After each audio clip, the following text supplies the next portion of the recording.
Seniors who receive monthly food benefits from the federal government known as SNAP could eventually be able to purchase hot and cold prepared meals through that program. Yeah, it's part of a proposal introduced last week called the Hot Foods Act. News 5's Ashley Portillo tells us more about the bill and how it could impact our local families.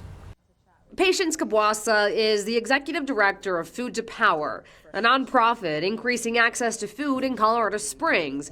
She works with families receiving SNAP benefits. They don't have another way to eat. They're reliant on, attending soup kitchens or being able to access food that is already prepared. Colorado Senator Michael Bennett introduced legislation to help with this, saying the current provision for SNAP benefits is outdated.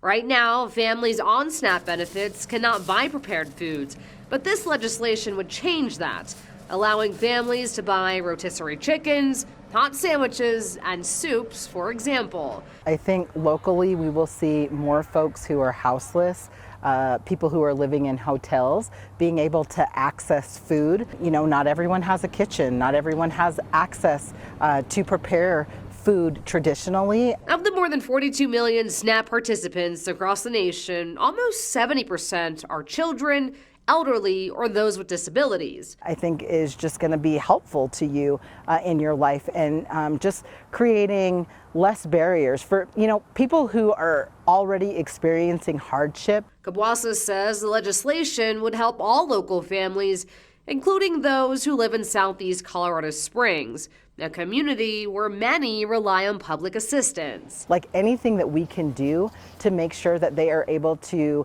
have the ability just to have one more hot meal or one more fresh meal on the table is absolutely, it just makes sense. In Colorado Springs, Ashley Portillo, News 5. Senator Bennett released this statement on the bill. It read in part, quote, "Food insecurity is one of the greatest threats to the health, well-being, and academic success of our children. That's why I introduced legislation to cut red tape in the program that prevents Coloradans from using their SNAP benefits to buy prepared and hot foods for their families." That bill was just introduced last week. As Ashley mentioned, it has a long way to go before it could be signed into law by President Biden. Back to our weather coverage, and more rain this afternoon adds to